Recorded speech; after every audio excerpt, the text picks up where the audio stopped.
Madame Timide n'y pouvait rien. Elle était incroyablement, désespérément timide. Elle rougissait pour un oui, elle rougissait pour un non. Elle rougissait sans arrêt comme une pivoine. Elle vivait toute seule dans une petite maison, loin des autres maisons, le plus loin possible des autres maisons. Elle vivait dans ma cachette. Bang, bang, bang! Madame Timide abandonna son petit déjeuner et se cacha sous la table. Bang, bang, bang! Ce n'était que le facteur qui frappait à la porte. « Y a quelqu'un » cria-t-il. Madame Timide se boucha les oreilles et ferma les yeux. « Elle est sortie » pensa le facteur. Il glissa la lettre dans la boîte aux lettres, puis s'en alla. Madame Timide attendit de ne plus entendre le bruit de ses pas, mais quand elle ne l'entendit plus, elle attendit encore. Elle passa même toute la journée sous la table. À la nuit tombée, elle se risqua enfin hors de sa cachette. Elle aperçut la lettre. C'était la première fois de sa vie qu'elle en recevait une. Elle l'ouvrit avec 1000 précautions. Monsieur Rigolo avait écrit « Je vous invite à mon anniversaire samedi à 3 heures. Plus on est de fous, plus on rigole !» Madame Timide faillit s'évanouir. Elle relut la lettre. « Je ne peux pas y aller, » pensa-t-elle. « Je ne peux pas. Il y aura du monde. » Rien au monde ne l'effrayait davantage que le monde.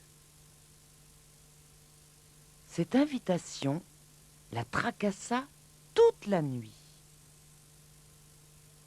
Mais le lendemain, elle se décida. « J'irai, il le faut, sinon je passerai pour une impolie. » 5 minutes plus tard, elle changea d'avis.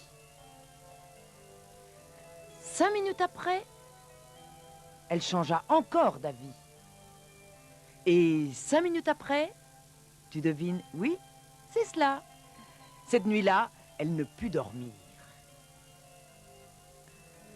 Le vendredi, Madame Timide changea d'avis 144 fois en 12 heures. C'est-à-dire qu'elle changea d'avis toutes les 5 minutes.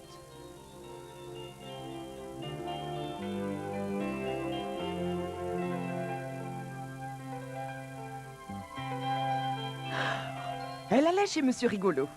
Oh non, non, elle n'allait pas chez Monsieur Rigolo. Si, elle y allait. Non, elle n'y allait pas. Oh, etc., etc., etc. Quelle longue journée!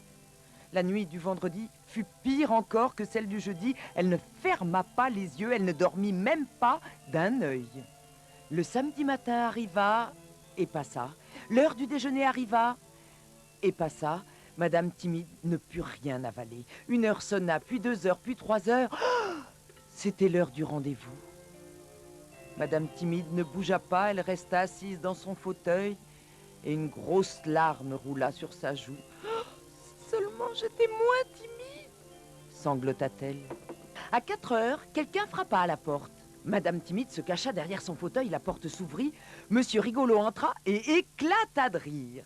« Je savais que vous ne viendriez pas, » lui dit-il. « Aussi, je suis passé vous chercher. » Madame Timide rougit comme un bouquet de pivoine. « Venez, » ajouta Monsieur Rigolo, « vous ne le regretterez pas. » Et il conduisit la pauvre Madame Timide, toute rougissante, jusque chez lui.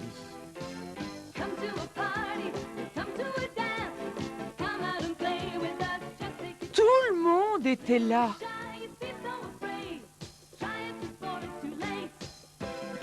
Madame Timide aurait aimé disparaître sous terre.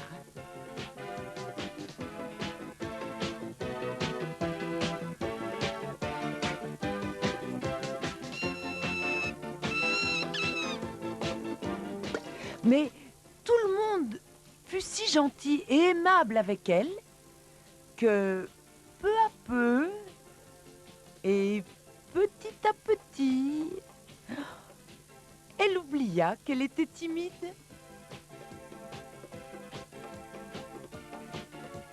Elle finit par ne pas regretter d'être venue.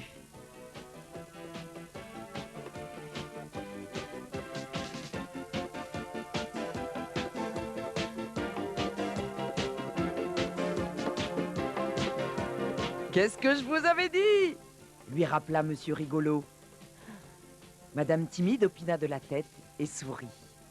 Pour la première fois de sa vie, elle ne rougit pas. Ou si peu. Sais-tu qui elle rencontra chez Monsieur Rigolo? Monsieur Silence. Autrefois, j'étais aussi timide que vous, lui murmura-t-il. Madame Timide le regarda. Oh, c'est pas vrai, s'exclama-t-elle dans un rire. Puis, elle réfléchit. Venez donc prendre le thé chez moi demain? Monsieur Silence la regarda. Moi? Dit-il, et il rougit comme une tomate. Le thé?